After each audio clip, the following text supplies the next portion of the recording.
Good evening. Oh, you wait for me to start. Yeah. Tonight we've called it Everyday Magic, and I actually know Susan was here for the last time I used that title, and I've been going back into our groups and just copying and pasting some of the writing. But I liked it because we've just been listening to an audiobook by a lady called Edith Idgar, who was a Holocaust survivor, and her book it's been blowing my mind. It's definitely well worth reading. It's called The Choice. So it kind of talks through before going in, during being in the camps, and then how her life after that. And she ends up being a psychiatrist. And we'd heard her interviewed with Russell Brand, and there was something about her that inspired us and really wanted to know more about her. So listening to her, one of the things that she said is that the first night at the camp, they'd all had all their hair chopped off, and they were stood naked waiting to be assigned clothes and things, and they were stood there for hours, and her sister was next to her and holding her hair, and she looked at her and asked, "How do I look?" And she said in that moment she saw this choice. She didn't want to lie. She didn't want to lie to her sister, and she didn't want to focus on everything that they'd lost. And she said she looked at her and looked at her, and then she suddenly said, "You've got such beautiful eyes. I never noticed your eyes so much behind all of that hair." And the whole book is her acknowledging what is here, and the gift in life, even when so much tragedy and so many things have been taken away. And it reminded me of that the title of Everyday Magic, and how it can so easily look like it's not there, or that we're different, or that something gets in the way of it. But I think hearing her story has just been making me realise how lazy I am with my mind, how easy it is to point out what's wrong with me, with someone else, what someone hasn't done. And it just felt like her whole experience of that year was, it's like what came to mind for her was to look for where beauty was.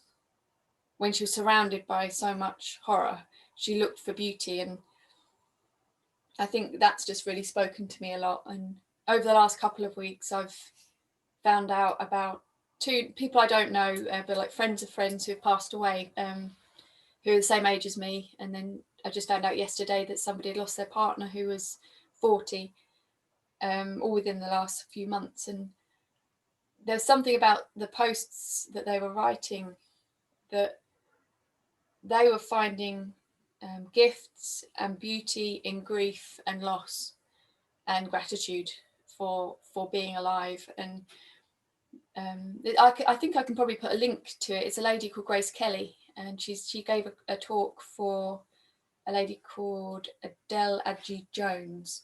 So I could put a link to her talk. It's only half an hour long, but she lost her fiance in December. And she was saying how through the loss, she's realised how lost in her mind she was so much in the relationship, like how do I look, and all just trivial things. And she's kind of found this deeper love and connection with him since he passed. And she's written incredible posts. And it's something about that has, and when she was speaking in an interview, it's like she had no idea what would be revealed to her through this. And she had no idea how busy and unnecessary so much of the mind stuff was, and how distracted we get by the insignificant kind of trivial stuff. And there's something in all of that that brought up the everyday magic bit, because I know that all of us have kind of had different experiences over the last like almost year now. It's nearly a year to the day. I think it's about the 20th, 21st, isn't it? First lockdown happened. And we've had different experiences, and we've both found times where it has seemed to be hard to look for the beauty, and we've just focused on what seems to be negative, and it seems justified. But then listening to that book and hearing her just tell her sister, you've got beautiful eyes in the midst of this horrendous scene that she'd painted before made me realise how, if we can look again and look again, there's always some beauty to see. There's so much in life to be grateful for. And it didn't make me feel bad, but I just kind of realised how I take things for granted, and I whinge about irrelevant things, and it just, I don't know, there was just a call for me to like, wow, what Sid really pointed to is how all life, all experience is within, and there's nothing that can damage that space. There's nothing that can then touch it. And I think that's the point of remembering again and again and again, like that's what we are, and that's what's available to us. But I think it's so easy to forget and get caught up. And you know, I'd been really touched by all of those things, and then Rusty woke up at 5:45 in the morning, wanted his breakfast, and I'm swearing about him. I'm horrible in the mornings. I've got no perspective. No, you lose all sense of, really not. Sense of rationality then, don't you? And I took him down, and I couldn't even look at him, and I gave him his food, and then I got back into bed, and I remembered, I'm like, wow, that was a moment I could have chosen to be kind. And I was just miserable. And I think, but just the humanness in that, and the not needing to judge that, but it really did make me laugh, because I'd been so deeply moved the night before with this book, and then just because he wants his breakfast earlier than I wanted to get up, that was horrid. He is a little bugger. He is. The everyday magic.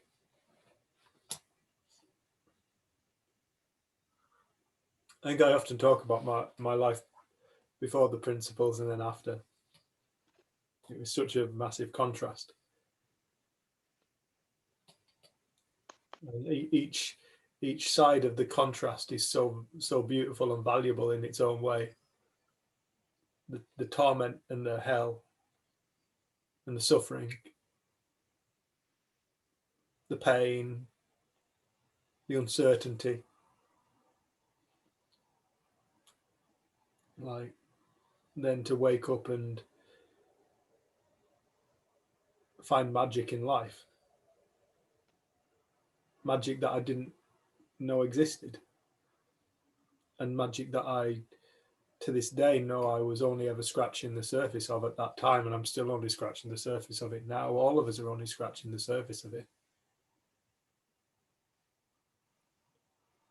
And I remember I mentioned this a couple of weeks ago, and I got it completely wrong, and I'm going to mention it this week, and I'm going to get it completely wrong. But it was when we went to the World Peace Pagoda in Pokhara in Nepal with my mum, my dad, and Lewin, our niece, and Jen and I, and a friend called Jai. I remember there was this quote by the Buddha, and he was talking about just looking at a flower. And I was listening to a talk, and it explained what in this talk about how everybody came to see the Buddha this one time, and all these people sat in front of him, all these people who'd come to find enlightenment, all these people who'd come to find the answer, all these people who were interested in life. And the Buddha walked on, sat down, and he just looked at a flower the whole time.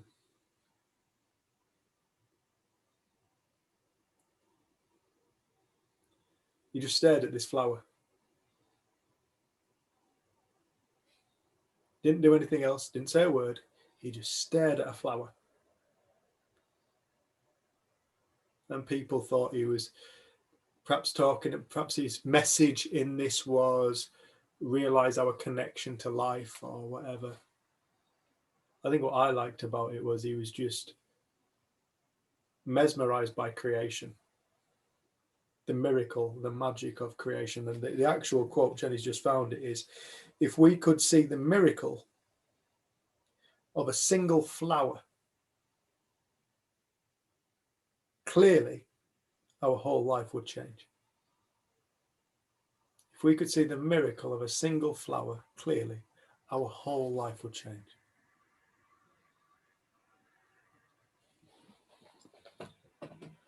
the magic of a flower, the magic of a woodlouse, the magic of a gnat, the magic of the tree,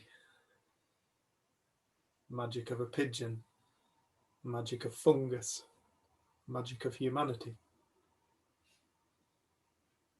You know, it's really easy. I find it very, very easy to get caught up in this world. It's really easy to be distracted by goings on and narratives, what they said, what they think,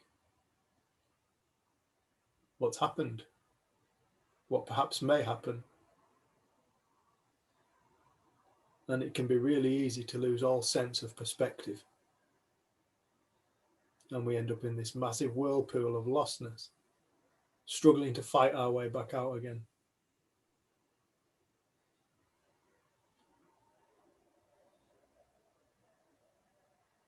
All of that's magic too.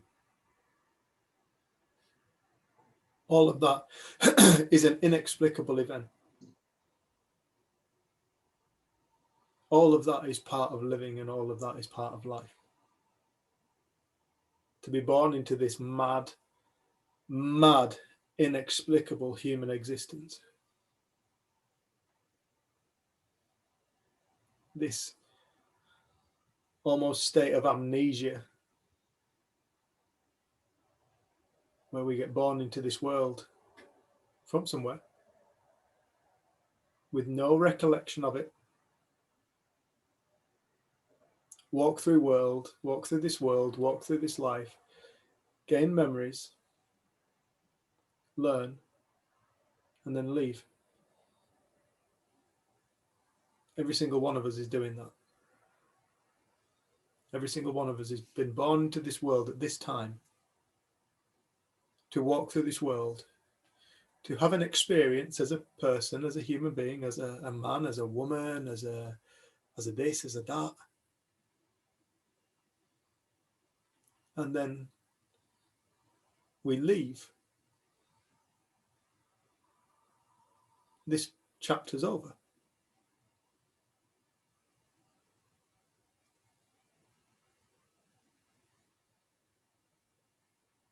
I think the thing that really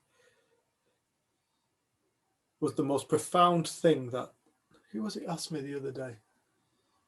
It was your mate Rob. What's the most interesting thing you ever learned?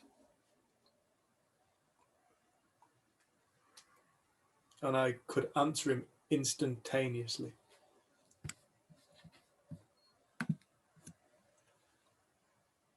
And it was realizing that all of this goings on earth is a spiritual thing born of love.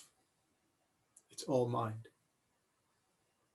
It's all taking place because of consciousness. This whole game of life is a state of consciousness.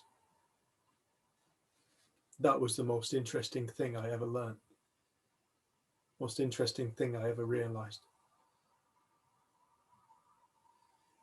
And then what was interesting after that was all the interesting things that reveals itself about that. The consequences, the everyday magic of, fuck me, that's it too. Fuck, that's it too. Oh shit, you know that thing I've really been stressing about? That's it too. Wow, this is all a divine dream. This is all a divine dance. This is all a divine game. This thing I take so seriously is nothing like I think it is, but it's everything like I think it is.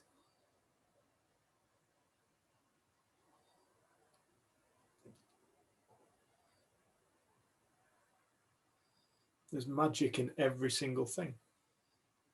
Because you can pick anything up and you can look at anything, you can pick it up, and you cannot know what it is. You can give it words. You can throw words and noises at it. Pen. Yeah, but what is it? Well, it's a pen. Yeah, but what's it made of? It's made of plastic. What's plastic? Well, plastic's a substance made from oil. What's oil? Well, oil comes from degraded plants over millions of years. Okay, what are plants? Well, plants are living things that photosynthesize. Okay, what's photosynthesis? What are living things? You trace everything back, and you, at some point, you get to this state of, I don't know.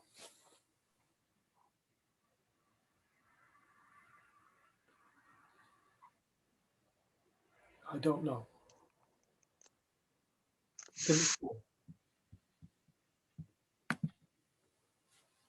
It's a mystery. Even in a pen, it's pure mystery. You get to yourself and you start asking the same questions. Well, what am I then? And you start approaching all your thoughts and your memories. Well, you know, I'm a bloke. Yeah, I'm a bloke. All right. What's a bloke? Well, it's the opposite of a female. What's a female? Well, it's a sex. What's one of those? And eventually you get back to, I don't know. So you go on another route. Well, you know, I'm X-ray surgeon, 3 principles facilitator, whatever, fiance, and what's one of them? And you get back and you bringing up all your answers until there will absolutely come a point, no matter what the hell we look at, there will come a point, if we start to examine it, where we get to the point of, I don't know.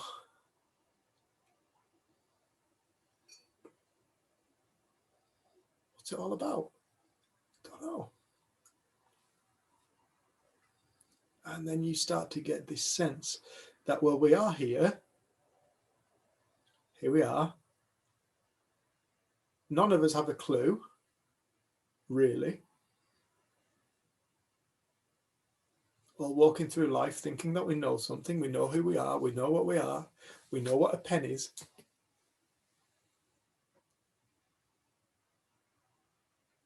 Because we've always walked through life and we've not asked questions. We've just blindly believed. We've believed what people have told us. We've believed what we've heard on the news. We've believed what we've thought, which has given us a sense of knowledge. And this sense of knowledge is our biggest stumbling block. It's the thing that limits us the most. Limits us the most personally. It limits us the most in sciences, in medicines, in communities, culturally. Our knowledge, the thing we hold on to, the thing we cling to. The fact we can have knowledge is magical.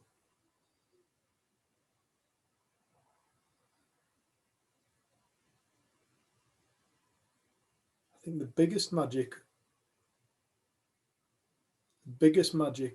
everybody is looking for is themselves.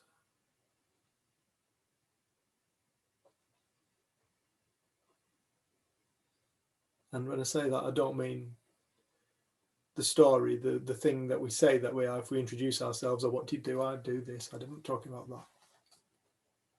I'm talking about the magic that is aware of themselves. The magic that is aware of the whatever image is being generated within the mind. Whatever reality is being experienced. That.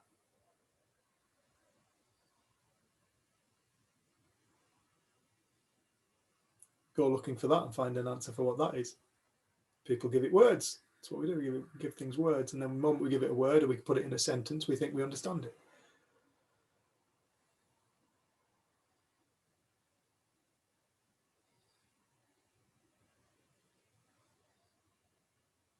And this whole thing is that has no words attached to it, really. Nothing that can accurately describe it. All our worries, all of our anxieties, all of our stress, all of our judgments, all of our love, all of our compassion, all of our understanding, all of our knowledge, all of our future, all of our past is all based in this one space. And it's a space that we take very, very seriously. and we try and protect it, and we try and prevent it from, we try to restrict it. We try not to let it go to some places. We try and hold ourselves in a certain state of being for fear of falling. What would happen if I fell? What would happen if this feeling, if I actually let myself feel that feeling, what would happen? I can't fucking do that. No way. I'll do anything. I'm going to drink. I'm going to take drugs. I'm going to see psychiatrists. I'm going to do this. I'm going to do that. I'll do anything. I just don't want to feel this. We're so afraid. We're so afraid of our feelings. So afraid of our mind. We are afraid of our mind. Our mind. Whose mind? My mind. My mind. My mind? Whose thoughts? My thoughts. My thoughts. Mine. Whose feelings? Mine. My feelings. Whose pen? My pen. Whose cup of tea? Oh, it's my cup of tea. Whose jumper? My jumper. Whose car do I drive? I drive my car. Whose thoughts are we talking about again? My thoughts. Whose ego? My ego. Whose body's this? Oh, it's my body.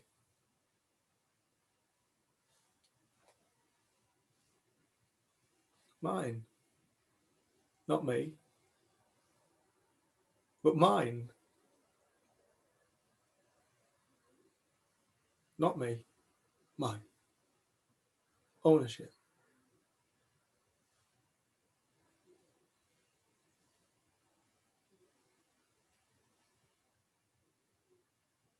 Big distinction. It's even in our everyday language and we miss it. We know this at such a deep level that we've even created our entire language around it.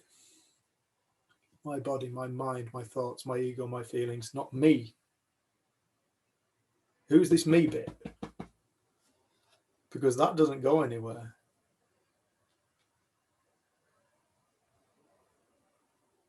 That's magic. This whole game of life, the coronavirus, is magical.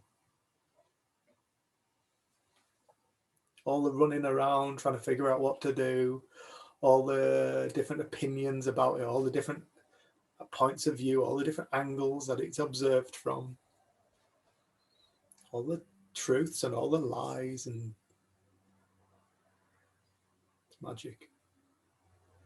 Because like the flower, its existence.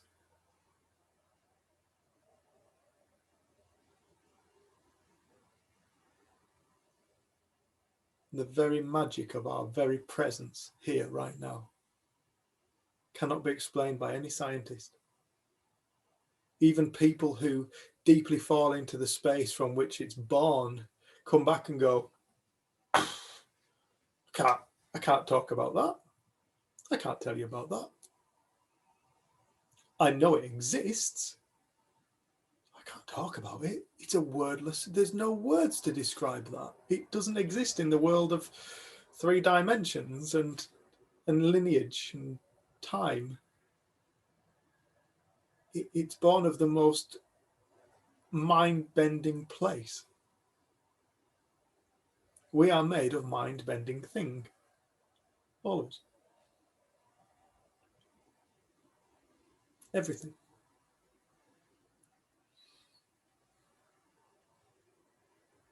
And I think the greatest bit of magic is we forget.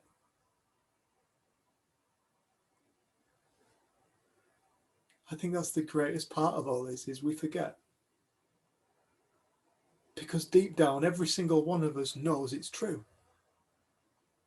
Deep, deep, deep, deep, deep, deep down within our being, at the core of our being, is it. An inexplicable space of absolute beauty, perfection, wholeness, and timeless, foreverness. And then for some reason we take form and we forget. And we get to come and play here. And the lucky ones are those who start to embark on the idea that, I know there's more to life. There's something I am missing in this lifetime. I know I'm missing something. There's something niggling away at me and I can feel it. It's what, I don't know what the hell it is though. So we go to religions and philosophies and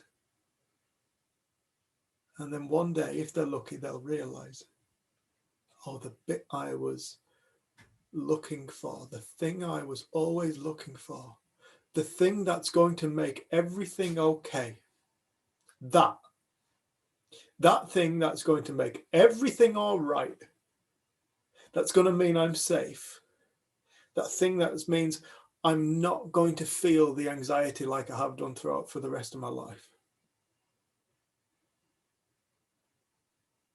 the thing that's going to make life worth living, the thing that's going to make sense of life. That's what everybody's looking for. The lucky ones are those who realize they're looking for it, and so they start embarking upon the search.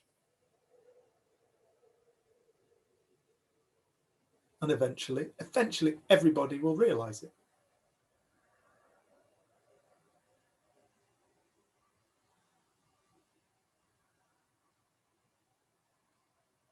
Everybody will realize that the very thing that they're looking for is themselves minus the story that they've created.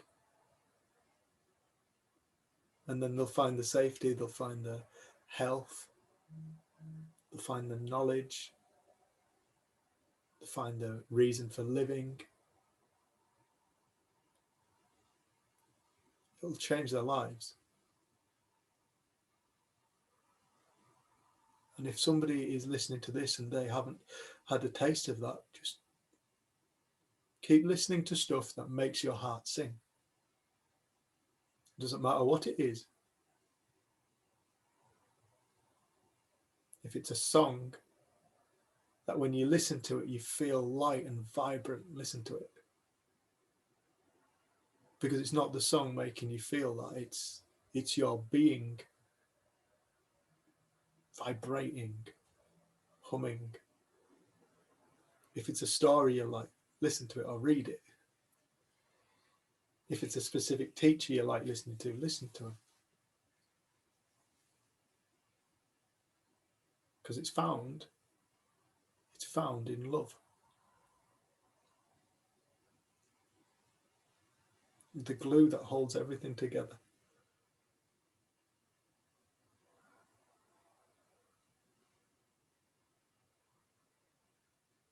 This whole thing's magic. I don't always see that. But that's magic too. And it's even more magic when I've entered into a space of real darkness, which has happened a couple of months ago. I entered into the space of real darkness. First time in a lot of years. I entered into this space of real darkness. Thankfully, at this point, I had more about me than in previous chapters of my life. I knew the crack. Didn't mean I could escape it. Didn't mean I could escape this experience. I knew the crack, and it didn't mean I could escape the experience. I had to undergo the experience. I had to get through it. I had to learn.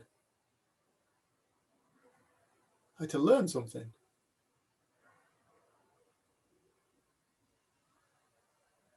And it taught me stuff. And each little lesson that I learned lightened my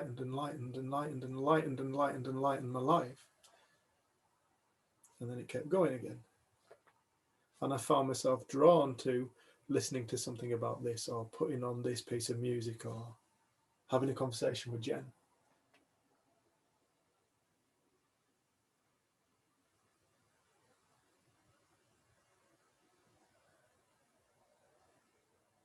We're so afraid to feel But I can honestly tell you, the greatest thing that we have in our life, the greatest gifts that we have in our life come from hard times. From feeling like shit. They're not something to be afraid of, they're something to be embraced. It's easy to say this. It's so easy to say it when you're not in it. It's so easy to say it when you're not in it. But I think everybody who's on this screen now, when they look back at their lifetime and they look at the hard times they went through and they ask themselves, would I erase that hard time from my life? Would I take it, would I erase it from the story of this lifetime? I've asked that question to many people, and I've not come across one person ever that said, yeah, I'll take this bit out of my life. Or maybe they have, and then we've questioned about it, and then they've gone, oh no, actually, no, I wouldn't. No, I wouldn't. This is happening to humanity as we speak on a massive scale. All around the world, there are people entering into deep states of suffering, worried, driving themselves mad, like I did. Worried about the future, what they've heard, what they've read, what so-and-so said. Now, we don't stay in those states forever. We come out of them. One way or another, we come out of it. And when we come out, we are wiser. We're more knowledgeable. What's happening on this earth right now is there has been this massive shutdown, and all of a sudden people have got time to think. When was the last time Earth shut down and actually had time to think en masse? This is gonna have a massive consequence to humanity, is the coronavirus. I don't just mean financially and economically and in terms of where we can go and vaccines and all that stuff. I mean consciously. This is going to have a massive impact on humanity. It has to. There's going to be such learning and such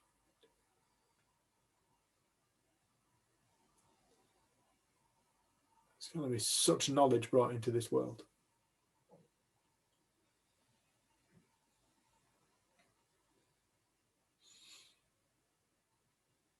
I'm really excited for this. I'm really excited for humanity with all of this, with all that's going on now. I'm not saying it's going to be easy. But I know that when people have time and they get quiet, beautiful things occur to them. Now, when this happens en masse,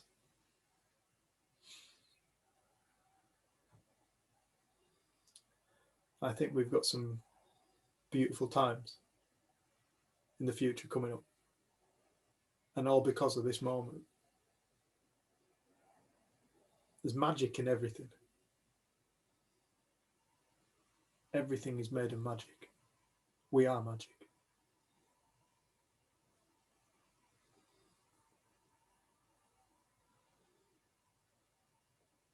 It's really easy to forget it.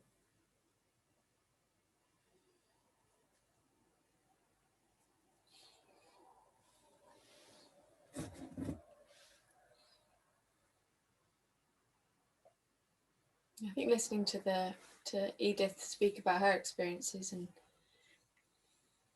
becoming a psychiatrist sort of in her 40s, I think eventually she was able to get back to her studies. But one of the things she realised, and I think that the thing I've loved about it is seeing how what Sid realised about life was already true. So it already existed, and he just pointed it out. And some of the insights that occurred to her were things that occurred to Sid. So when she spoke to people, she started speaking to people's humanity. When she worked with people, she spoke to their health and their wholeness. And she intuited her way through life. And I think it can be very easy with the principles to see it as like an end point, like a destination, like, oh, when I get it. Mm. But I've loved, I think, listening to different people's autobiographies and reading different people's stories.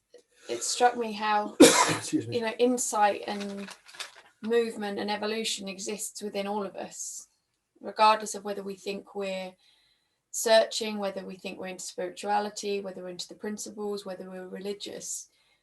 Transformation, evolution, change happens within life. It's the constant. It is what happens, and it can be so easy to almost want to experience what we think freedom is, or what we think understanding is, or what we think life should be, and then somehow believe that we could live from that place all the time, or that we should live from that place all the time. And I think it's been, I feel like, you know, Sid's message was about realizing something so profound and so simple and so free. And then I haven't been able to stop myself putting limits on it and ideas around it and creating my own dogma or buying into other dogma and making it more of a thing than it is. And I think you just see that that's the principles in action are the creative force of life. It's creation. It's what we're going to continue to do. We're going to continue to create. And whatever we create looks true and real, and it is our reality constantly. And I loved it, Kel, when you said last week, you know, I was thinking this thing and then I was completely contradicting it. So you were thinking opposing thoughts, but they were both brought to life as if they're true and real. But you saw that in 1 minute it's this and then it's black and white, but they both get brought to life as if they're true and real. And that in itself is something to be in awe of. Like, wow, whatever it is that creates is so free that it can create the illusion of two opposing things being true. And then it could be none of them.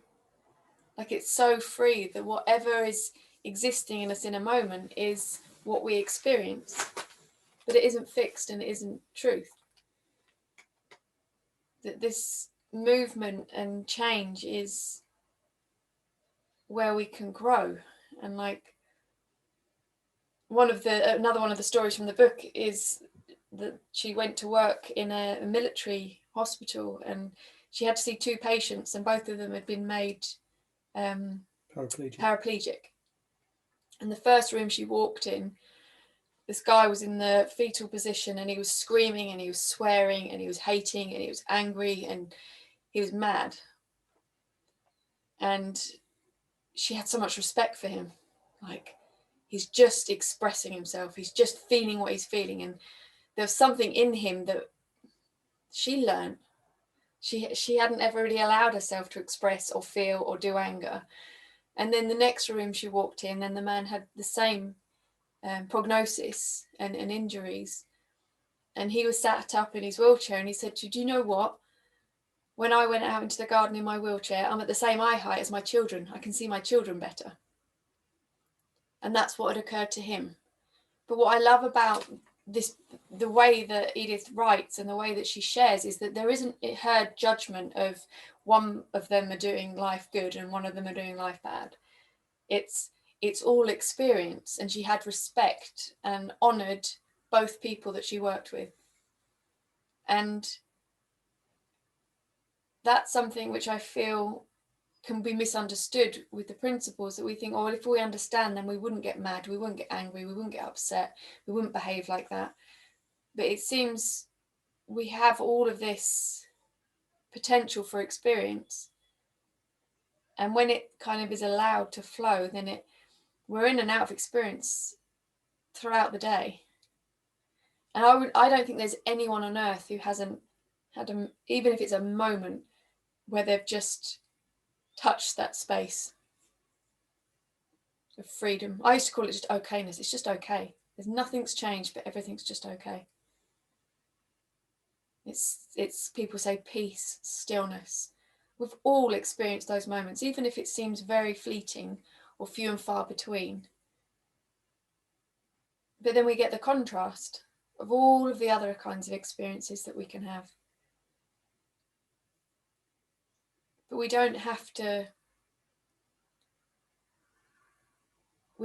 force life to live us. But I feel like more and more we can step out of the way. And the way that we seem to stumble is we judge.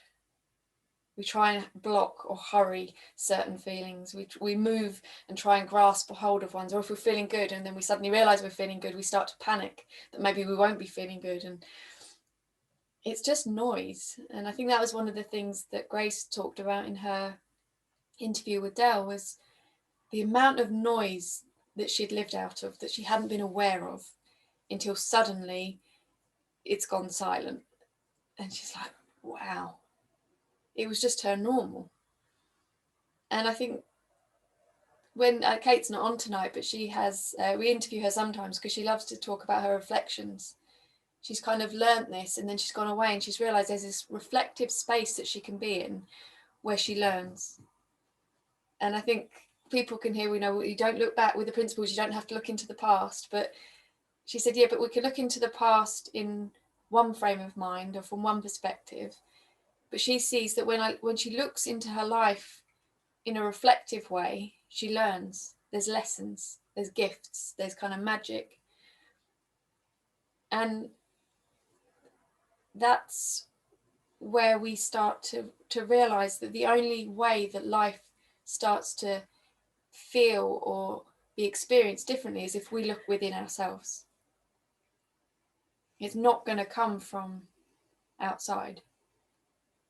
It's not going to come from someone else. And I think that's can sometimes sound, I think we always kind of want someone else to have the answers. But it's almost like the good news is, no, we've got them.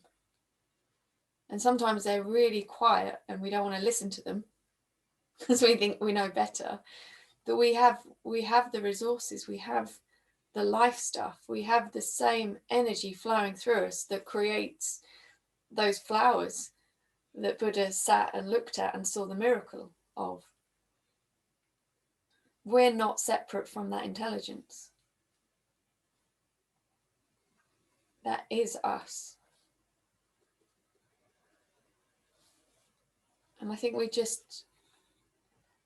the more I've been around this, I feel like I've gone easier and easier and easier on myself. Because getting annoyed with Rusty because he wants his breakfast and it's earlier than I wanted to get up. Even if he tries to get us up at 8 o'clock, I'm still like, eh. Whatever time he wakes us up, it's too early because we don't want to get up. But then there's moments when I can bring myself to tears, imagining at some point maybe life without Russ. Because I'm aware that it might be me that died first, I don't know. And I would do anything for him to be waking me up. And any noise, and he can do no wrong. And you see how whatever comes to mind creates reality, and it feels true and real. But just the observation of how changeable it is. But the constant is the awareness. The constant is consciousness. You know, with the kids, they describe it as, you know, the blank screen. That never goes anywhere. That state exists. And it's the same for all life. Whether it be a plant or a human or an animal. We are animals. But that is constant, unchanging, unwavering. What changes is what thought we put into it, what's projected on it. And that was one of the most helpful things I began to realize, was there's a constant in life. There's a deep intelligence. There's a neutrality. There's an energy. And then it gets colored or flavoured through a power of thought that can bring to life anything. And then I was like, wow, I bring to life some really shitty things a lot of the time. And we see the habits and we can learn and we can be open to anything else can come in. We can open our mind to think again. We just get addicted to certain types of thinking and certain types of feelings. And then we look for reason. Evidence. Yeah. Evidence to back it up.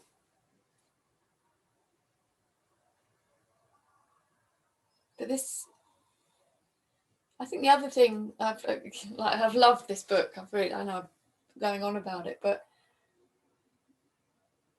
she has changed and worked with so many people.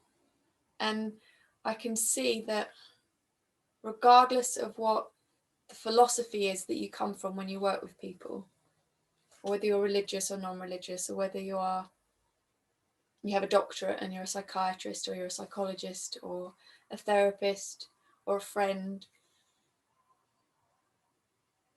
it's not that's important. It's hearing from her, and I hear it within people in the principles. I'm hearing it on different talks we've been listening to. It's the certainty that wholeness exists within all life. And if you can see that with at all people, times, and if you can keep realizing that for yourself, and if you can see it in others, what you talk about in some ways can be irrelevant. And I know that Dr. Roger Mills would speak about working in communities, and he said if the first part was just getting to know people, getting rapport, getting people to feel comfortable with me, and then they were open to listening, and then the teaching was really quite small, he said, because once someone's onto this, they start teaching themselves.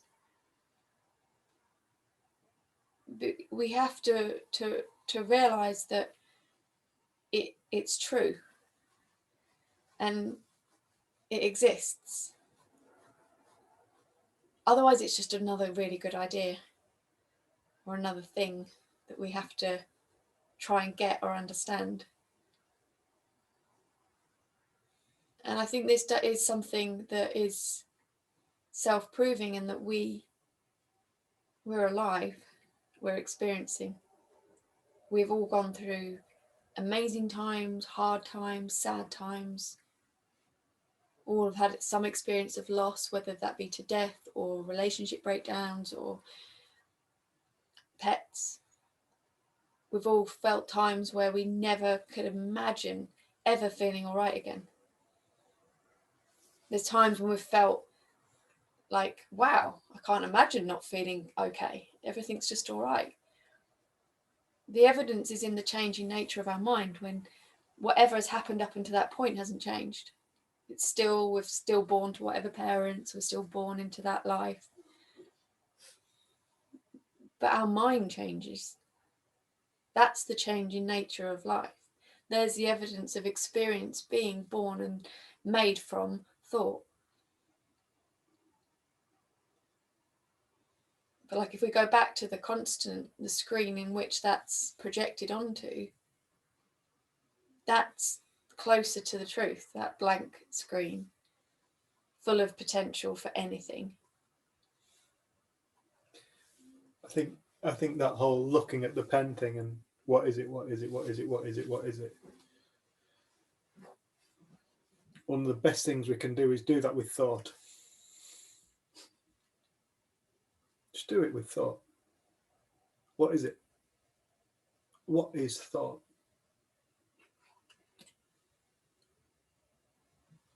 What is thought? No, come on, Dave, get to the point. Come on. Say something awesome. No, there's nothing really awesome to say. It's like, if you really do ask yourself a question, like, and you really look at it, truly look at it, when you go to bed, just look at it. What is thought? What is it?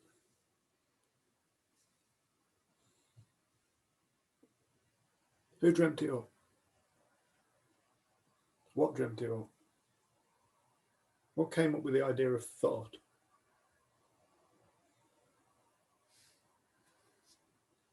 You'll see the very thing that we're listening through is the very mystery we're looking for.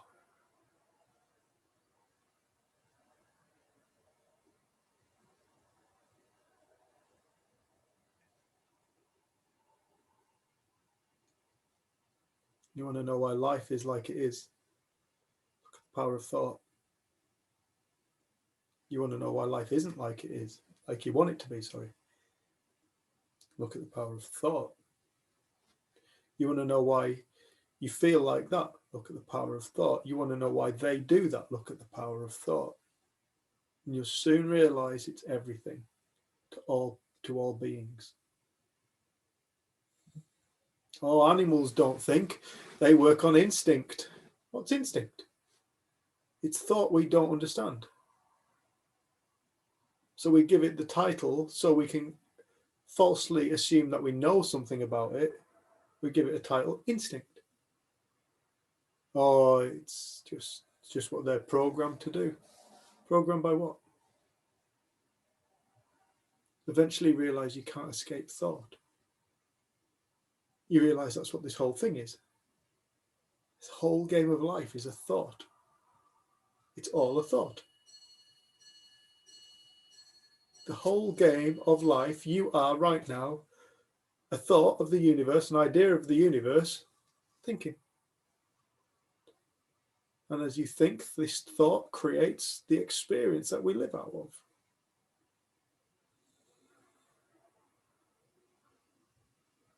And it's so beautiful, it even creates the idea that it doesn't know that.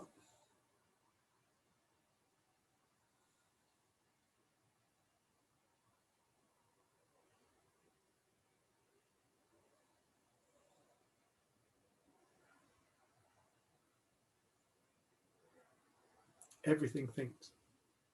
Every single tree, every single flower, every single insect, every single spider is a conscious thinking being.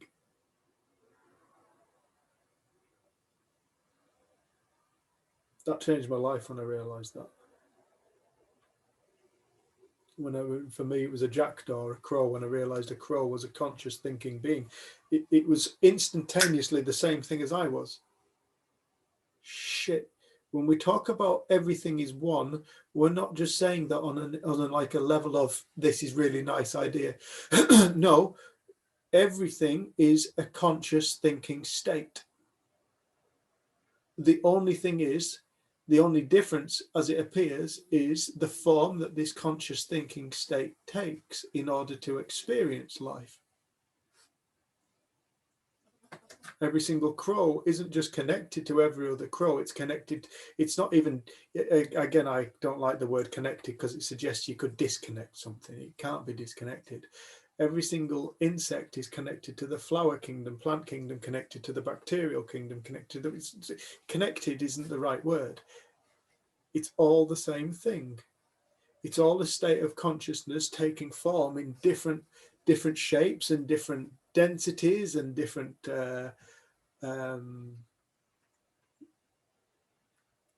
organisms in order to experience a life.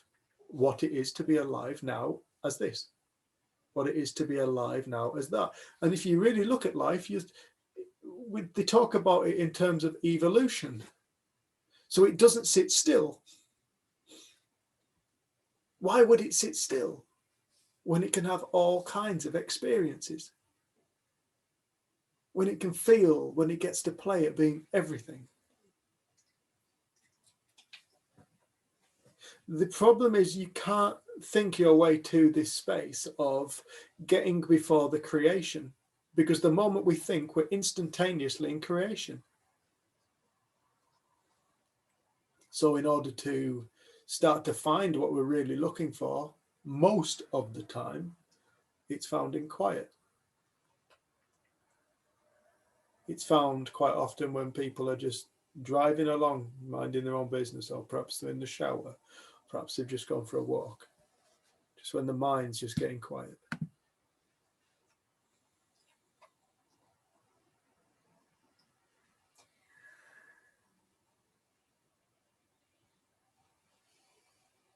Paul's put, is the term instinct the same thing as the term Mother Nature? Mother Nature, like when seeds start to grow at a specific time of year without a thermometer or calendar, or animals migrate for eating patterns without having time-based knowledge as to if the food was going to be there when they get there. Is this the universal consciousness? Yeah. Yeah. You know, you look at life.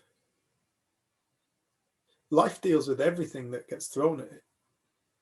Even in the Fukushima nuclear reactor in Japan, apparently there is a mold growing in the nuclear reactor.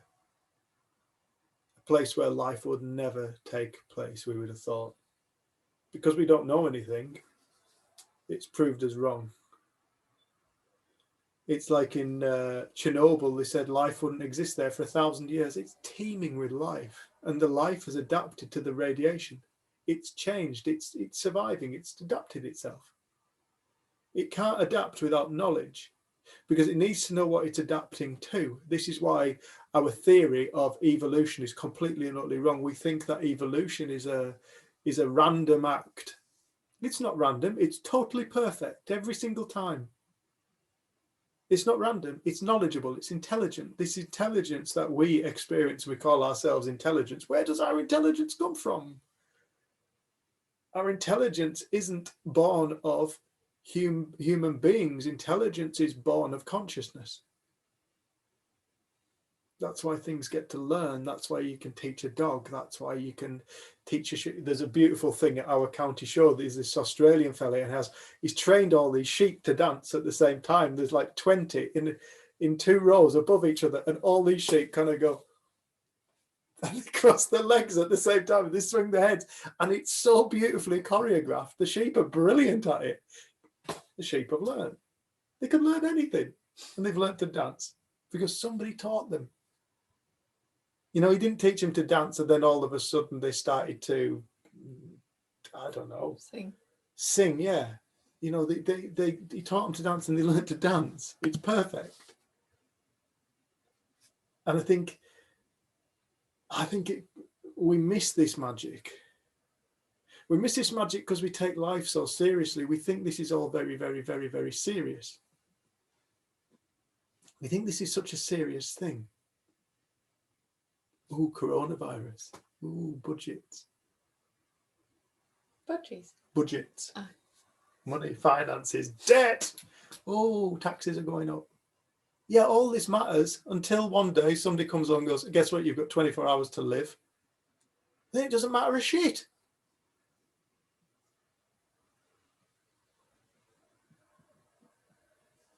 This is all life taking form in its most perfect way, and it's perfect because it's just what is. You got that poem? Beautiful poem. There's a beautiful poem book. The one I just bought you, the book. Yeah. I've got a photo of it. Can you read that poem?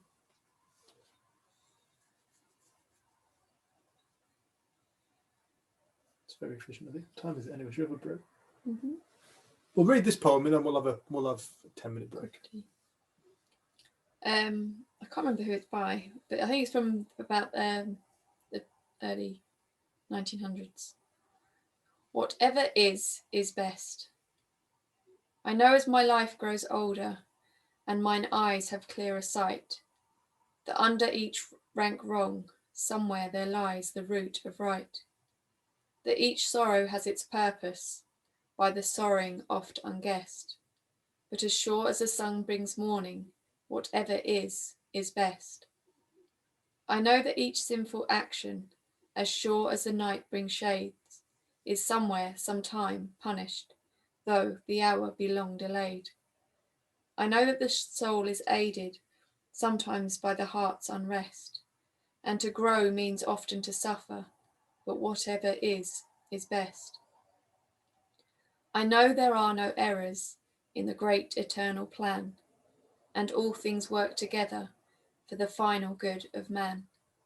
And I know when my soul speeds onward in its grand eternal quest, I shall say as I look backward, whatever is best.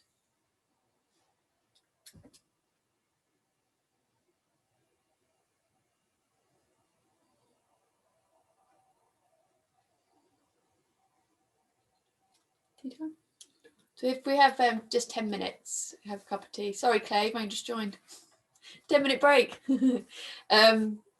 And yeah, we'll come back. We'd love to hear from people or take questions. Cool. See you in a bit. Welcome back.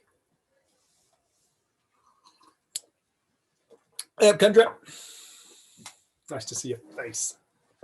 It's a good face. It's a good face. Hiya, Kel. All right.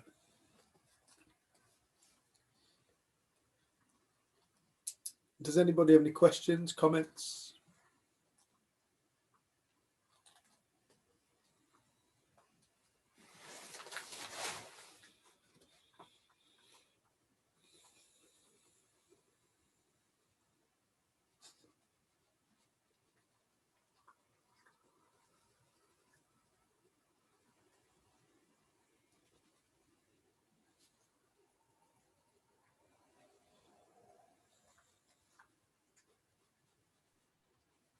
I don't really know if I have a question or really a comment, maybe just like an observation more than anything else. But because when you're talking about everyday magic, and like at the moment we're confined to our local council area. So for me, that's the city of Edinburgh, and it's reasonably wide, but I love to go to a place just down the coast, which is in a different council area. So that's East Lothian. And at the moment, technically speaking, you're not supposed to travel in that direction or kind of cross that border. But I think it's just amazing to see that in that kind of restriction, how much you can actually find on your own doorstep that you weren't necessarily aware of before, or didn't go to because maybe it was too close and you wanted to go further afield. So over the last few months, I've just had some like amazing walks in places that I've not been to before. And when we had quite heavy snowfall a few weeks ago, just went to this little village, which is on the edge of the Pentland Hills. It's called Swanston. And it's got kind of an old part of a village, which has got these little thatched cottages in it. And when we started to go and walk into the hills, you go through this little village and everything was covered in snow. It was kind of like being almost in the Alps. And you walk past these thatched cottages and they've got these huge icicles kind of hanging down over the front of the houses. And then as you walk up the path and into the hills, it was so wintry and sparkly and like just magical. And you kind of think, wow. And as you look back behind you, you're on such a height that you're just looking over the whole city of Edinburgh and out onto the Firth of Forth. And yeah, it's just, I guess we take it for granted, kind of our freedoms, I guess. And when you kind of are restricted in the ways that we have been, it's just amazing, you know, the places that you can find and the places that you can go just to, I don't know, get away from it all and get a different perspective on things. Yeah. Yeah. I think that freedom's beautiful. And I think I've told this story many times, and it's with being privileged enough to be able to travel and get to do the work that I've done with Jen. And it's like working in the black communities of South Africa. You know, sometimes you go to those places and not everybody's like this, but you come across the person that says, because you're white, you can't talk to me about freedom, you can't talk to me about this, you can't talk to me about that. And it's quite interesting having been and felt the suppression of my own mind and woken up not knowing it was my own mind suppressing myself. And I'm not saying that shite things don't happen in the world, because they certainly do. And human beings do some really fucking horrible things to human beings. Some human beings do horrific, like in this book we've been listening to about the lady who lived through the Holocaust. One of 70 people to have been, of all the millions of people that were killed in Auschwitz, one of 70 to have been from her town. Was it right? Who survived it? I mean, human beings do some dog shit things to one another. We're fucking barbaric sometimes. But then you've also got the Viktor Frankl of the went through exactly the same thing.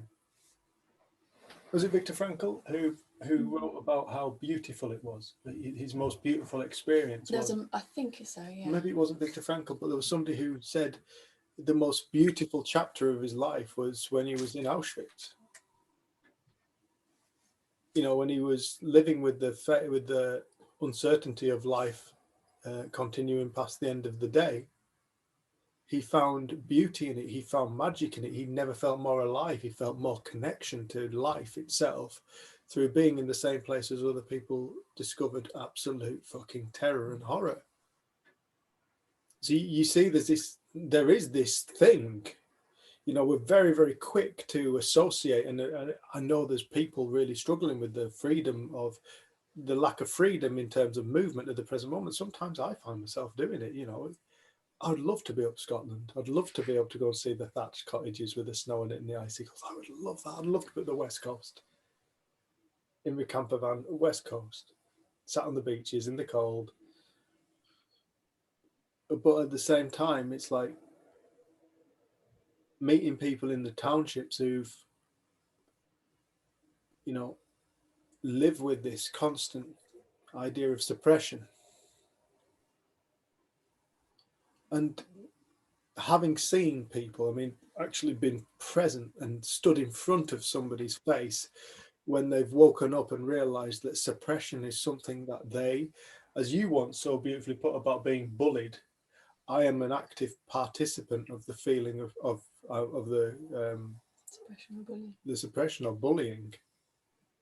If I'm feeling bullied, it has to be coming from, I'm generating that experience. I'm generating the experience of feeling bullied in the same way as people, like, I've been to prison myself. I've spent time in prison. I've been on the wrong side of the doors, as well as on the right side of the doors, going in and speaking. I've spent time for breaking the law, you know, and I've experienced that confinement, and I've also experienced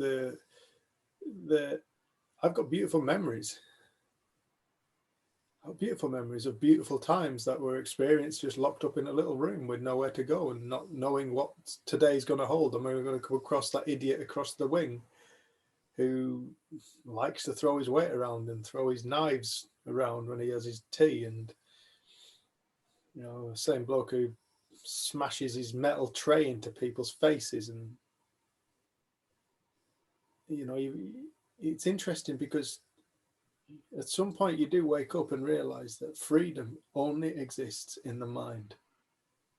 You can be sat in the most beautiful place on earth and experience utter turmoil and hell.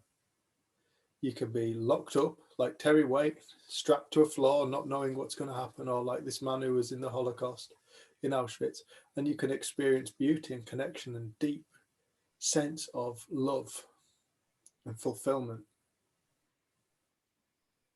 You see that the outside world has no bearing on our inner being. Our inner being has absolute bearing on the outside world. We've got it topsy-turvy, and humanity is just about to start to wake up to this en masse.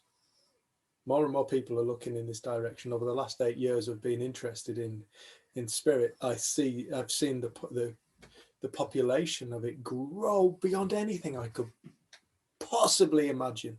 More and more people are becoming more awakened more and more people are realizing that they are not victims of life. They are victims of misunderstandings about the nature of how reality works and the consequences and the implications for their own being, what they are.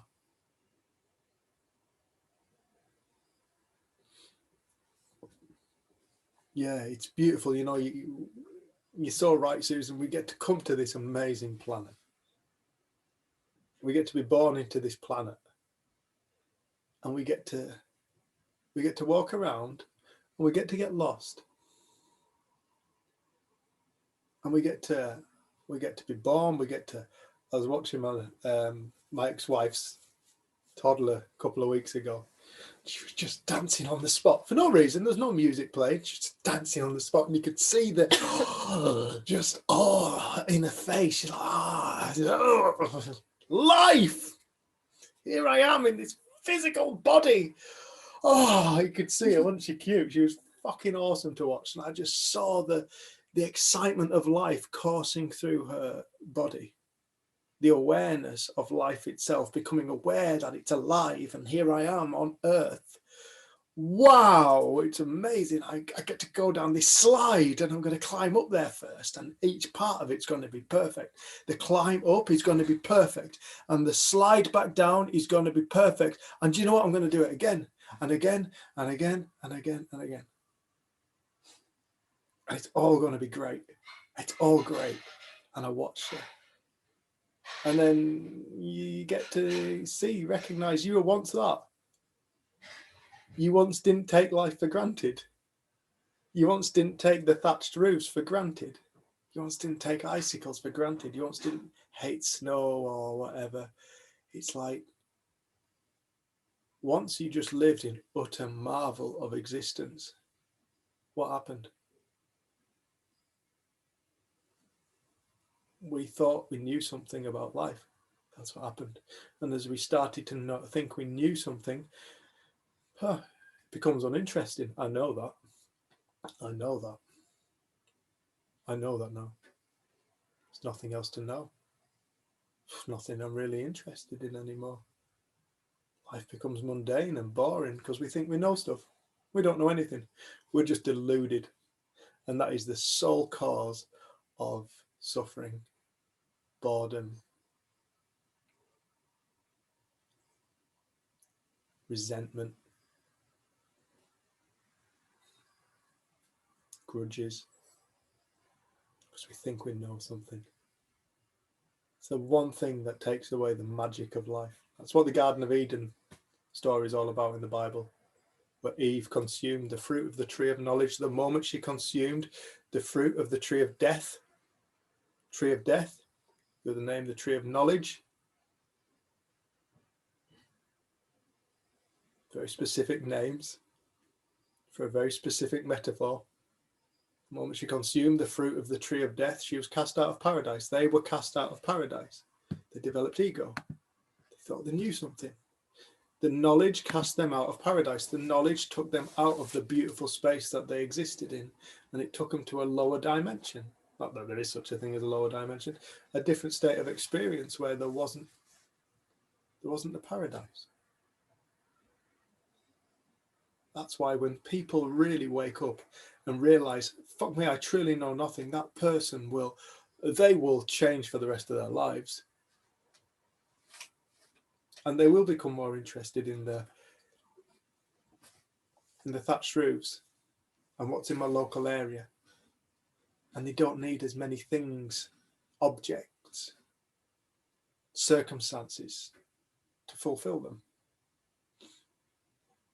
It's a beautiful thing.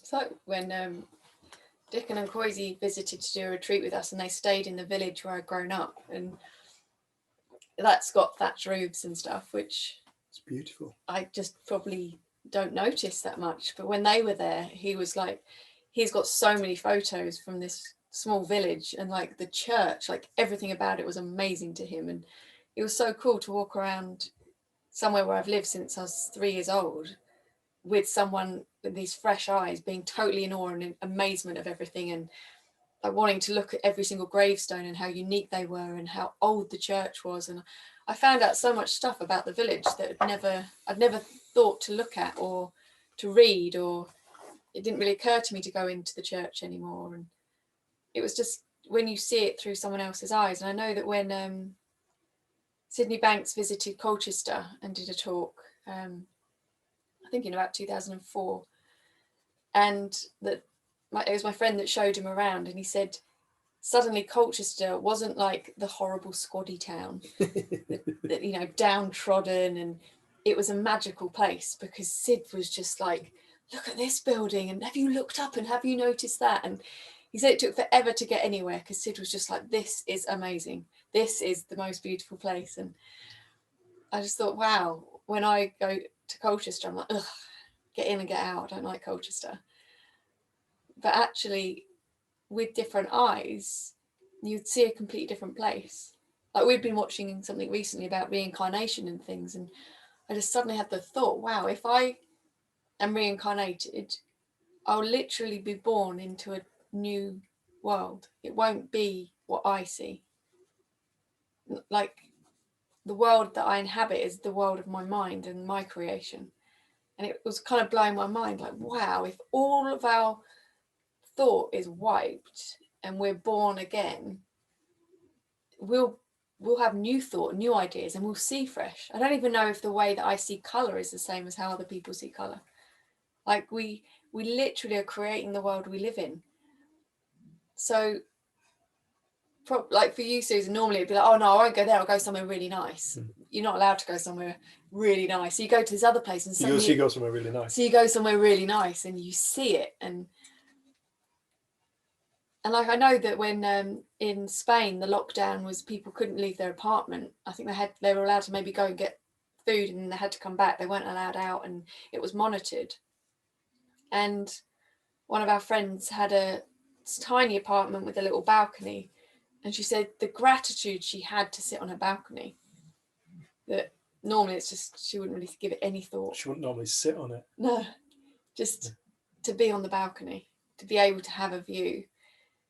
And I think sometimes it is when something gets taken away or we have sort of felt restricted, we then start being grateful. And we forget that we could live in a more grateful space. We could live in a more present space. It doesn't have to have something taken away for that. That's beautiful, Claire. Read it out. Speak it. Speak it. I've lost it now. It's gone.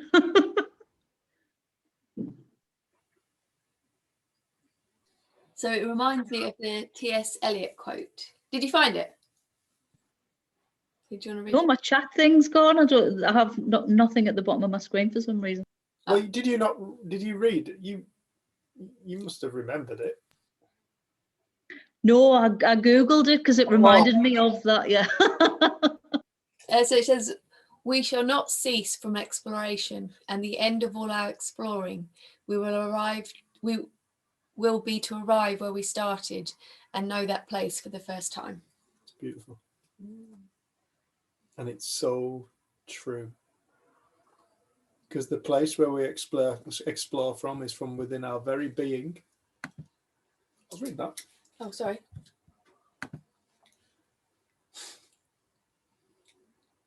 You know, and our very being is where it all started and it's the end. It's that whole thing, like Jesus was asked, tell us how, where did we come from? Where are we going? And who are we? Tell them you came from the light. You're going towards the light. You are the light. It's that whole, everything, you arrive where you started and you see it for the first time. Another way Jesus said that was, become a passerby. Become a passerby.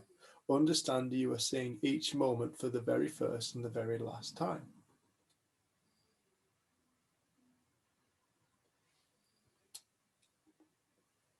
All these things are pointing to awakening to what is as opposed to what isn't.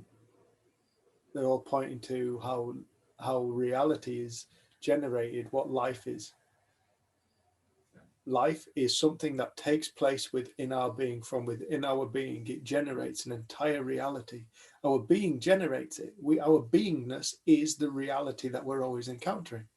Whether it be sorrow or happiness, it's coming from within us. Whether it's anxiety, whether it's grief, whether it's guilt, it's coming from within us. We are generating it. We are generating the way we see the world in every single moment. And everybody's generating different. There's no two realities on earth that have ever existed the same. Reality isn't something that's physical. Reality is something that is made of non-tangible essence. And it's generated from within us. We create it. We are born as spiritual beings to create and experience life.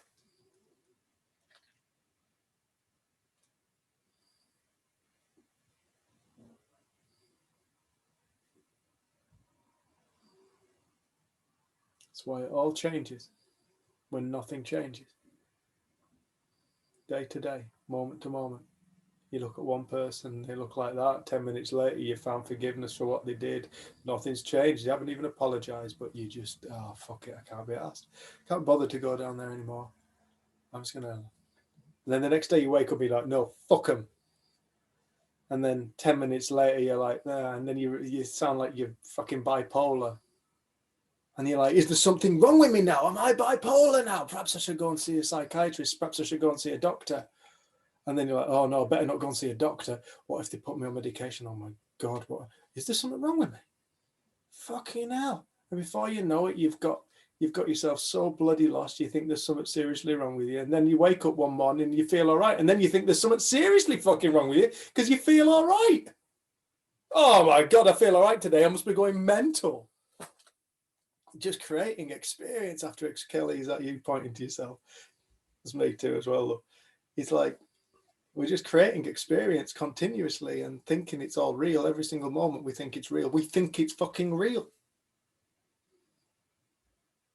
It's real, but it changes in front of our very consciousness continuously, and every single time it changes. We think, oh no, that's the real one. Oh no, that's the real one. This is the real. This is the way I really think. This is the way I really feel. This is how it is. This is, oh no, no, this, that, no, there's that one. No, it's this. No, it's that. We've never see it. We just don't see it. We don't see the illusion of it all. Until one day we put all the pieces together and realize, oh, fucking hell, it is all an illusion. But you can't put all the pieces together because it was never broken. It was just experience created from thought continuously. Dream state of reality. That's why mystics called it the dream state of reality. That's why they call it the divine dream. Row, row, row your boat gently down the stream. Stop fighting life. Merrily, merrily, merrily, merrily. There you go, as a hint. Life is but a dream. Tell kids it. We give the kids the information. There you go, kids. And as adults, we've completely and utterly forgotten what the hell it all meant. Just go with the flow. Did we hear that the other day? It's all just a dream. Don't know. It was on. We heard that being said the other day. Merrily, merrily, merrily, merrily. Oh, it was in the Ram Dass. What was he saying? That it's. He was just saying it over and over again in his head, like life is but a dream. Life's but a dream. It's a really cool little doc. It's like 30 minutes on Netflix with Ram Dass as he after he'd had his stroke. Yeah. Row, row, row your boat. Give up the resistance. I shouldn't really advertise this, but I once took magic mushrooms. I don't recommend anybody takes magic mushrooms. And I remember I was stopping in this yurt, and I had this real sense that I need to get back to the yurt now because I took this drink and I had this proper sense, right, after 20 minutes of going for a walk, I'm going to go for a really nice walk. This is going to be bloody beautiful. It's going to be amazing. Go for a nice walk, magic mushrooms. I ain't done them in a lot of years. And after about 20 minutes on this walk, I got this sense, I need to get back to the yurt now. I'm just going to sit down in the middle of this road. And I got this proper sense. I could feel the suffering I was experiencing in that moment. And what really was hitting me was that all suffering is created from friction. All suffering is created from friction. This is one of the first things I realized on this trip, was that all suffering is created from friction. Now you can take this as however you wish. But it was so obvious to me how all suffering is created from friction, even movement. You know, even the movement that my body had to undergo was a form of stress. And I knew that I needed to get back to the yurt and I needed to be quiet. How movement, how not going, flowing down the stream, but how when we fight things, when we resistance. When I talk about resistance, I'm talking about psychological resistance. I don't want to feel like this. I don't want to think like this. I don't want this thought. I don't want this experience. The moment we enter into that, we create friction. We are pushing against what is. And as we push against what is, you know, there's that old saying, friction burns. Friction burns. Friction burns. The moment we start fighting against all our thoughts and feelings and experiences, we create our own suffering, we create turmoil, we create anxiety, we create worry. Because we're so afraid of thoughts and feelings, and we're so afraid of experiences. You know, trip's just another experience. A magic mushroom trip is just another experience. It's as vivid and as real as anything. This is as profound. This moment is as profound as any enlightenment on any experience. This moment is as profound. The moment of just being here now. And I remember that real sense of all suffering is created from the moment we fight whatever is, the moment we put up our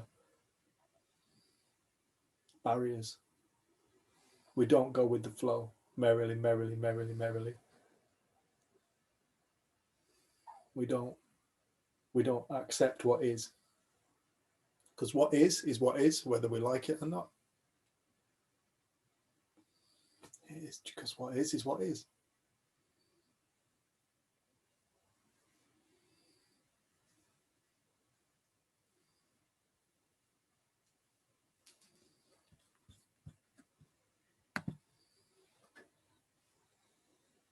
Oh yeah, it's start of your day, isn't it? Bless you, love. Yeah, you go and enjoy them magical moments, love. And get your kids ready. Lovely to speak to you. Well, lovely to see your name. And yeah, hope your husband's still snoring. Take care, love.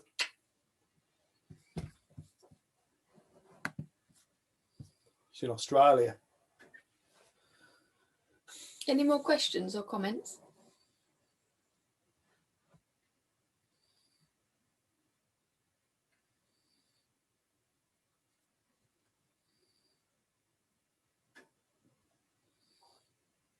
Big Cool. Mac. I always have to say something now, don't I? Good one. Aye. For the person who's scared of public speaking. I don't know if it's the same for magic, everyday magic, but to me, I'm taking it as everyday magic. After like coming away from the ego in your, or because of the learnings from your retreat in October, November, everyday magic for me is when I catch myself in a positive way, not acting or reacting on something that would have normally been the norm for me. So losing my temper and letting it go too far, or if something doesn't go my way when I'm working, I would spit me dummy out and be effing and blinding and threatening people and all sorts previously. And now it still happens now and again, but how I've realised that I don't have to do that. and it does. It's not an automatic reaction. So every time I've done it in the past, is me choosing to do it. So now when it doesn't happen, it's like, oh, that is so peaceful. That is so lovely, not having to fulfill a role, to have like a freedom, a complete freedom. So I think that for me is a part of everyday magic, and every one of them is a new experience. Oh, yeah. I did have a question about evolution, but I think I've got it now. I think I've answered it myself from what you've been talking about. So I'll shut up now. Thank you. What was your question, and then what was your answer? I've always been fascinated by nature, and I've always had an issue with when people like Attenborough or whoever's presenting the show talks about evolution of animals. And I can't remember if there's one that sticks in my head, and I think it's a type of monkey, some kind of mammal which has got an incredibly long finger for scraping out like ants or grubs from trees. And evolution, you cannot tell yourself to grow in a certain way. The only reason people are bigger is because of diet and health. That's why we're getting bigger as evolution goes on, and you can't make yourself do something in generations' time. Like, you look the way you do because of genetics. You can't change that. So these monkeys or mammals, whatever they are, they cannot, by stretching their finger to try and reach something, the finger isn't going to grow over years and years and years. It can't happen. You can't. And they always just say evolution does that. The only way it can happen is a universal consciousness. That's the only way. A knowledge of, for it to feed better, it has to have its body a certain way. So that's why it's changed, not because it's this dumbfounded this title of evolution. So yeah, the universal consciousness is something that's really been kind of hitting home for us in the last kind of couple of weeks. Like the thing I said about seeds, how they don't have a thermometer, they don't have a calendar, yet they start growing at the perfect time of year. Whales that migrate like thousands of miles to eat krill in a certain ocean, they don't know that the krill's there. Like, no one's like phoned them or sent them a message saying, "Oh, they're starting to appear, so leave now." But they know, and that's where they go to, and it's So the only reason that can happen is a universal consciousness or a knowledge that's like unspoken. But it's accessible to animals, to plants, to us. So yeah, I've really been kind of thinking about it and asking questions, and answers popping up in my head. Oh, so yeah, that was about it. This is beautiful, man. This is what we keep saying to people. You know, it's like, you ask bigger questions, you get bigger answers. You keep asking self-absorbed questions, you're going to keep getting self-absorbed answers and experiences. You start to ask bigger questions, you're going to start to get bigger, more grand answers. What's that? Who can tell me what that is?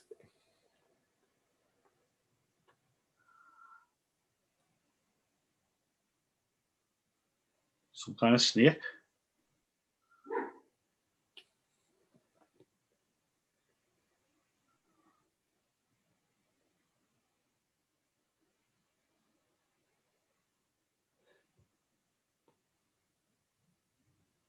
£10 for anybody who gets it. Susan suddenly becomes very interested the moment competition became involved. It's a caterpillar. Oh, well, Looks like a snake, but I bet you it's some kind of like bird that's pretending to look like a snake. it's a caterpillar. Well, It's a hawk moth caterpillar. Let's see if I find another picture of it. There you go. Bugger off. So they inflate themselves. So they're not always like that. They actually inflate themselves. They bulk themselves out when a bird comes near. I mean, the chances, I mean, of all the lucky chances that could have happened in this world, you know, a caterpillar just so happened that it just so happened that it could bulk itself out to look like a viper, you know, when a bird comes near. It's like we have to leave the old model behind. We have to leave the old model behind to start to understand life and to progress with our own sciences. There are so many people who are so adamant that evolution is first and foremost a fact, in terms of, you know, we evolved from chimpanzees or apes. No, we didn't. Chimpanzees are equally as evolved as what we are. You know, if you really look at it, everything is as evolved as everything else. It just so happens it takes all things to run a biome. It's funny, we've listened to things recently, like people are surprised at how intelligent plant life is, how intelligent trees are, how intelligent animals are. And like, we're surprised at that intelligence because we've separated ourselves so much as being like the top. Homo sapiens. Homo sapien means wise man. Did you know that? I mean, what an arrogant frigging title to give ourselves. Wise man. What a wise man. We're so wise. We're annihilating our own home. But you see, it is all born because people don't understand reality. So therefore they don't understand themselves. So because they don't understand themselves, they can't understand the next organism, the next creature, the next being. Because if you understand yourself, you understand every single organism on the planet. You realize it's all the same thing. And you realize that what the whale has access to, that deep knowledge of, oh, there's krill, or the swallows, how they can go from one side of the planet down in South Africa right to the same eaves on the same house that they went to last year, to go all the way back without a map, without GPS, without Google. You realize we have access to that kind of knowledge. It's only our belief that we don't that covers it. Because we believe, the power of belief, Jesus said continuously, it is done unto you as you believe. And we have dumbed ourselves down with, what's the word I'm looking for? Wisdomly. And we've bigged ourselves up with knowledge. But the power that lies in consciousness, the power that we truly are, is going to change over the next couple of decades. We're going to see a real change in humanity's consciousness and what people realize they're actually capable of. The next few generations are going to be so different to us and the generations before. One of the things I found interesting listening to that book was the narrative of how important it is to look a certain way in society. And I feel like, I don't know about you, but I feel like many people now are dropping that. Class doesn't really exist like how it used to. You know, we used to have real hierarchical classes, and I feel like that's the consciousness of humanity has shifted on even in our time. You see the changes, and yeah, it's cool. What was that one?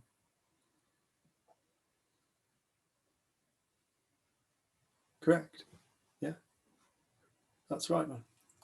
That's where Nikola Tesla got his revolutionary genius ideas, the universal knowledge that most people ignore. Yeah, it's like Einstein said, there are times when our consciousness seems to merge with the consciousness of the universe, as though they're both, our mind and nature's mind are animated by the same consciousness. Yeah. Yeah, we are. All of it. It's all one thing. It's all the same consciousness playing the game of life. It's like they can train dogs can smell certain cancers or something, so they can train them to go along and smell people and then do a certain signal to let you know. So I don't know if they know what they're doing, but they know that they smell that smell and then they get a treat, and they're trained to do it, and they can do And you just think, we think we're so clever and we think that we see the real world, and then they've got these other senses. Like Rusty's world is so different to ours, the things that he smells, and like we'll be up here and the fridge opens downstairs and he's off. He can smell it. And he's deaf. It is literally smell. Deaf and a bit blind, but he And a can... bit of psychicness.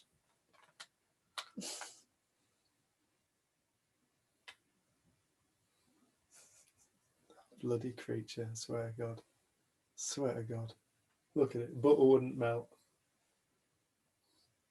See, fridge just opened. 4 houses down. Right, has anybody got any more questions? Or any comments or anything they want to say?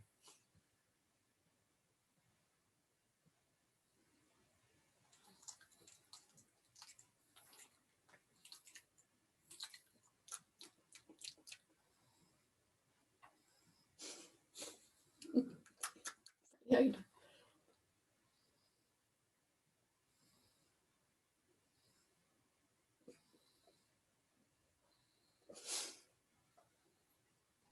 He looks like he's been on the whiskey. It does. Good old Zen. Just listening to this bullshit puts me to sleep.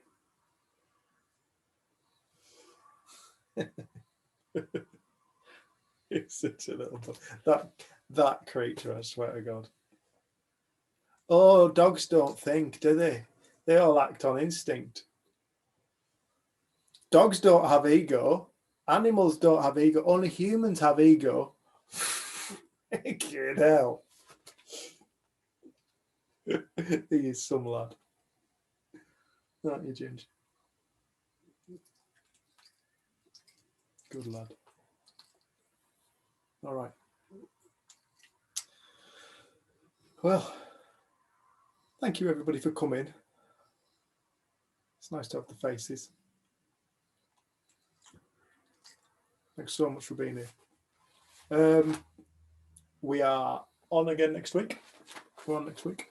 So next Thursday, 7 p.m. UK time. Keep an eye out, probably within 5 minutes of 7 o'clock UK time on Facebook, and you'll find a link. We will try and get it quicker than 5 minutes before, or the day before, or that morning. We'll try and be a bit more on it this week. I love how you say we. Yeah. Yeah, it's Jen's fault because I don't have anything to do with it. But yeah, thanks for joining us, everyone. Lots of love. Loads of love. Say bye, Rust. Yes, yeah.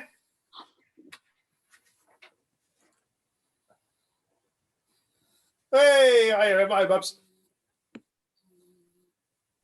Thanks, everyone. See you soon. Paul, give you a buzz later on. Today? No. Yeah. Yeah. See you tomorrow, love. Cal, see you soon. Pia, lovely to... thanks for joining us. Bye. Bye, Kel. See you. Bye. Bye. Bye. Kelly. Yeah. How are you doing? All right. Thank you. I'm really well. Good. Just Yeah. things off. Hang on. I've lost my video. Yeah. I feel really great. I feel really good. I've been having Let's stop recording. really just chilled out, really. It's been quite nice.